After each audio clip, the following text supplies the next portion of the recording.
ಪಿತನ ಸುತನ ಮತ್ತು ಪವಿತ್ರಾತ್ಮನ ನಾಮದಲ್ಲಿ ಆಮೆನ್. ಪ್ರೀತಿಯ ಸರ್ವಜನರೇ, ನಿಮಗೆಲ್ಲರಿಗೂ ಒಂದು ವರ್ಷದಲ್ಲಿ ಬೈಬಲ್ ಈ ಸಂಚಿಕೆಗೆ ಸ್ವಾಗತ. ಹೌದು ಪ್ರಿಯರೇ, ವಿಶೇಷವಾಗಿ ನಾವು ಇಂದು ನೋಡಲಿರುವ ಅಧ್ಯಾಯಗಳು ವಿಮೋಚನ ಕಾಂಡ 15-16, ಯಾಜಕ ಕಾಂಡ 11, ಕೀರ್ತನೆಗಳು 71. Dear sisters and brothers in Christ Jesus, welcome you all to the episode of Bible in a Year.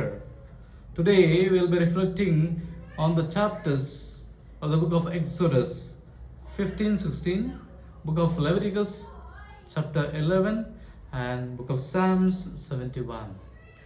Coming back to the book of Exodus chapter 15 and 16, here looking into the context, we see Moses and Miriam lead people in song of praises to God.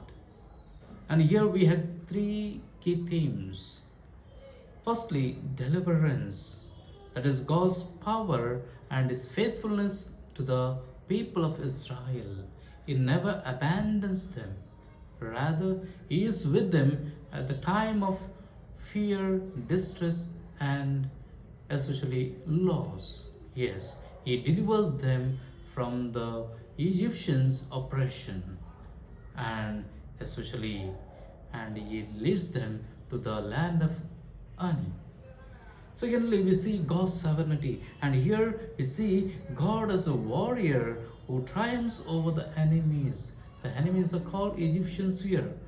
And finally, we see worship, and worship symbolizes God's salvation to the people of Israel. ಹೌದು ಪ್ರಿಯರೇ, ವಿಶೇಷವಾಗಿ ಅಧ್ಯಾಯ 15ರಲ್ಲಿ ನಾವು ನೋಡುವಾಗ ಇಲ್ಲಿ ಮೋಶೆ ಮತ್ತು ಆರೋನನ ಸಹೋದರಿಯಾದ ಮಿರಿಯಮ್ರರು ಹೇಗೆ ಇಸ್ರಾಯೇಲ್ ಮಕ್ಕಳನ್ನು ದೇವರ ಸ್ತುತಿ ಸ್ತೋತ್ರದಲ್ಲಿ ನಡೆಸುತ್ತಾರೆ ಎಂಬುದನ್ನು ಕಾಣಬಹುದು. ಇಲ್ಲಿ 3 ಮುಖ್ಯಾಂಶಗಳನ್ನು ನೋಡಬಹುದು. ಮೊದಲನೇದಾಗಿ ವಿಮೋಚನೆ, ಬಿಡುಗಡೆ. ಹೌದು, ದಾಸತ್ವದಿಂದ ಬಿಡುಗಡೆ, ಆ ಒಂದು ಸಂಕಟದಿಂದ, ಪಾಪದಿಂದ ಅಥವಾ ಮರಣದಿಂದ ಬಿಡುಗಡೆಯನ್ನು ಕೊಟ್ಟರು ಸರ್ವೇಶ್ವರ ಸ್ವಾಮಿ. ಎರಡನೇದಾಗಿ ದೇವರ ಒಂದು ಸಾರ್ವಭೌಮತ್ವ, ಇಡೀ ಭೂಲೋಕದ ಮೇಲೆ ಮಾತ್ರವಲ್ಲ, ಪ್ರತಿಯೊಂದು ಪ್ರಾಣಿ, ಜಲ ರಾಶಿ ಹಾಗೂ ಪಶು ಪಕ್ಷಿಗಳ ಮೇಲೆ ಅವರ ಸಾರ್ವಭೌಮತ್ವವಿತ್ತು. ಅದನ್ನು ಇಂದು ಈ ಬಿಡುಗಡೆಯಲ್ಲಿ, ಈ ಒಂದು ಇಸ್ರಾಯೇಲರ ಬಿಡುಗಡೆಯಲ್ಲಿ ಅಥವಾ ವಿಮೋಚನೆಯಲ್ಲಿ ಸ್ಮರಿಸಬಹುದು. ಕೊನೆಯದಾಗಿ ಅವರು ದೇವರಿಗೆ ಆರಾಧನೆ, ಸ್ತುತಿ ಸ್ತೋತ್ರವನ್ನು ಸಲ್ಲಿಸುತ್ತಾರೆ, ಪ್ರೀತಿಯ, ತ್ಯಾಗದ ಹಾಗೂ ಕೃತಜ್ಞತೆಯ ಸಂಕೇತವಾಗಿ. ಹೌದು, ನಾವು ಅಷ್ಟೇ ಇಂದು ಇಷ್ಟವರೆ ಪ್ರೀತಿ, ತ್ಯಾಗದ ಮತ್ತು ಕೃತಜ್ಞತೆಯ ಸಂಕೇತವಾಗಿ ದೇವರಿಗೆ ಸ್ತುತಿ ಸ್ತೋತ್ರವನ್ನು ಸಲ್ಲಿಸಲು ಮರೆತಿರುತ್ತೇವೆ. ಆದರೆ ಇಂದು ಅದಕ್ಕೊಂದು ಸದಾವಕಾಶ.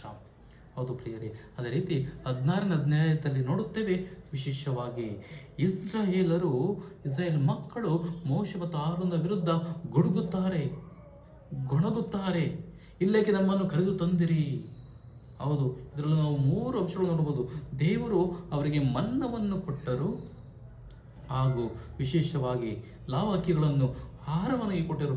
ಅವರು ತೃಪ್ತಿ ಪಡಲಿಲ್ಲ. ಬದಲಾಗಿ ವಿಶೇಷವಾಗಿ ಅವರು ಯಾವಾಗಲೂ ಮಾಂಸಕ್ಕಾಗಿ ಆತುರದರು, ಅಳೆದು ಆಹಾರಕ್ಕಾಗಿ ಆತುರದರು.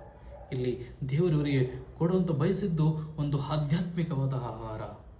ಹೌದು, ಅದೇ ರೀತಿ ಇಲ್ಲಿ ಈ ಜನರ ಒಂದು ವಿಧೇಯತೆಯನ್ನು ಪರೀಕ್ಷೆ ಮಾಡುತ್ತಾರೆ ಸರ್ವೇಶ್ವರ ಸ್ವಾಮಿ. ಈ ಒಂದು ಮರುಭೂಮಿಯಲ್ಲಿ ಸಾಗ ಹಾಕುವುದರೊಂದಿಗೆ ಕೊನೆಯದಾಗಿ ವಿಶೇಷವಾಗಿ ಅವರು ಸಬ್ಬತ್ ದಿನವನ್ನು ಪಾಲಿಸಲೇಬೇಕು.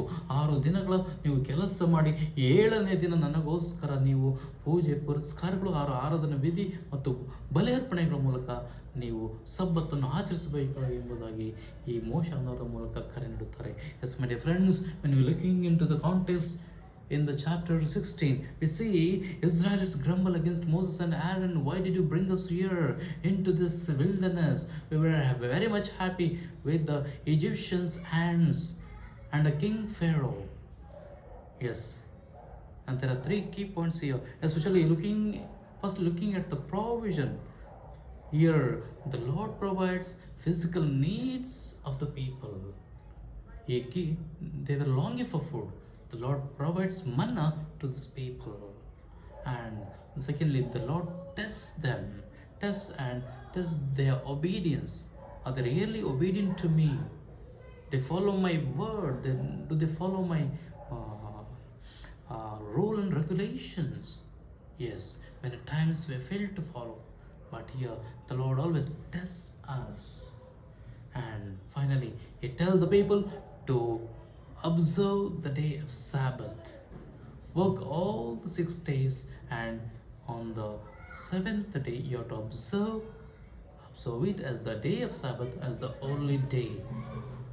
Yes, coming to the Psalm 71, looking into the context, we see especially your elderly person faces a persecution and he pleads for God's mercy and judgment upon him. And here there are three key themes. Firstly, trusting in God. Yes, and here there is an unwavering trust of this person in a God and is faithful even at his old age. Secondly, God's righteousness. God is always righteous in his ways, in his thinking, in everything. And thirdly, praise and testimony. Here, psalmist vows to the praises of God and to the promises of God. Yes, ಹೌದು ಪ್ರಿಯರೇ, ಈ ಒಂದು ಕೀರ್ತನೆಯನ್ನು ನೋಡುವಾಗ ಇಲ್ಲಿ ವಿಶೇಷವಾಗಿ ಒಂದು ಹಿರಿಯ ಜೀವಿ, ಒಂದು ಶ್ರಮಜೀವಿ ದೇವರಲ್ಲಿ ಅವನು ನಂಬಿಕೆ ಇಡುತ್ತಾನೆ. ಅವನು ಇಡೀ ವಯಸ್ಸಿನಲ್ಲೂ ಕೂಡ ದೇವರನ್ನು ನಂಬುತ್ತಾನೆ. ದೇವರು ನನ್ನನ್ನು ಕೈ ಬಿಡುವುದಿಲ್ಲ ಎಂಬುದ ಒಂದು ಅಚಲವಾದ ವಿಶ್ವಾಸವನ್ನು ಇಡುತ್ತಾನೆ. ಹೌದು, ಇಲ್ಲಿ ಮೊದಲನೇ ಬಾರಿಗೆ ದೇವರಲ್ಲಿನ ವಿಶ್ವಾಸ ಬಹಳ ಮುಖ್ಯ. ಎರಡನೇದಾಗಿ ವಿಶೇಷವಾಗಿ ದೇವರು ಪರಿಶುದ್ಧರು, ದೇವರು ಪರಮ ಅನಂತರು, ಅವರನ್ನು ನಂಬಬೇಕು. ಮೂರನೇ ಕೊನೆಯದಾಗಿ ವಿಶೇಷವಾಗಿ ನಮ್ಮನ್ನೇ ದೇವರಿಗೆ ಸ್ತುತಿ ಸ್ತೋತ್ರಗಳ ಮೂಲಕ ಸಾಕ್ಷ್ಯ ಜೀವನದ ಮೂಲಕ ಅರ್ಪಿಸಬೇಕು. ಅದಕ್ಕಾಗಿ ಇಂದು ನಾವು ಈ ಸಂಚಿಕೆಯಲ್ಲಿ ಕೇಳೋಣ, ಹೇಗೆ ದೇವರು ನಮಗೋಸ್ಕರ ತಮ್ಮನ್ನೇ ವಿಶ್ವಾಸ ಅರ್ಹರನ್ನಾಗಿ ಮಾಡಿದರು ಹಾಗೂ ನಮ್ಮನ್ನು ಹೆಚ್ಚಾಗಿ ಪ್ರೀತಿಸಿದರು ಹಾಗೂ ವಿಮೋಚಿಸಿದರೊಂದಿಗೆ ಇಂದು ನಮ್ಮನ್ನು ನಮ್ಮ ಪಾಪದಿಂದ, ಮರಣದಿಂದ, ಕೇಡಿನಿಂದ, ತೊಂದರೆಯಿಂದ ಎಲ್ಲವುಗಳಿಂದ ವಿಮೋಚನೆ ನೀಡಿದ್ದಾರೆ, ಬಿಡುಗಡೆ ನೀಡಿದ್ದಾರೆ. ಹೇಗೆ ಮೋಶೆ, ಆರೋನ ಮತ್ತು ಇವರೆಲ್ಲರಿಗೂ ಬಿಡುಗಡೆ ನೀಡಿದಂತೆ ಇಂದು ನಮಗೂ ಸಹ ಎಲ್ಲ ಈ ದೇಶದ ಈ ಹಿಂಸೆಯ, ಕಷ್ಟದ, ಸಂಕಟ, ಬಿಕ್ಕಟ್ಟು, ಆಕಾಯ ಮತ್ತು ಇಕ್ಕಟ್ಟಿನ ಆರ್ಥಿಕ ಎಲ್ಲ ಇಕ್ಕಟ್ಟಿನಿಂದ ನಮಗೆ ಬಿಡುಗಡೆ ನೀಡಿದ್ದಾರೆ. ಅದಕ್ಕಾಗಿ ಪ್ರಿಯರೇ ನಾವು ಆನಂದಿಸಬೇಕು. ಅದರಿಂದ ಇಂದು ನಮ್ಮ ಸರ್ವೇಶ್ವರ ಸ್ವಾಮಿಯಂತೆ ಪರಿಶುದ್ಧ ಜೀವನಕ್ಕೋಸ್ಕರ, ವಿಶ್ವಾಸದ ಜೀವನಕ್ಕೋಸ್ಕರ ಹಾಗೂ ಆನಂದಮಯ ಜೀವನಕ್ಕೋಸ್ಕರ ಹಾಗೂ ವಿಶೇಷವಾಗಿ ಆ ಒಂದು ಪವಿತ್ರತೆಯ ದಿನವನ್ನು ಹಾಗೂ ಮಾಸವನ್ನು ಆಚರಿಸಲು ನಾವು ನಮ್ಮನ್ನೇ ಅರ್ಪಿಸೋಣ ದೇವರಿಗೆ.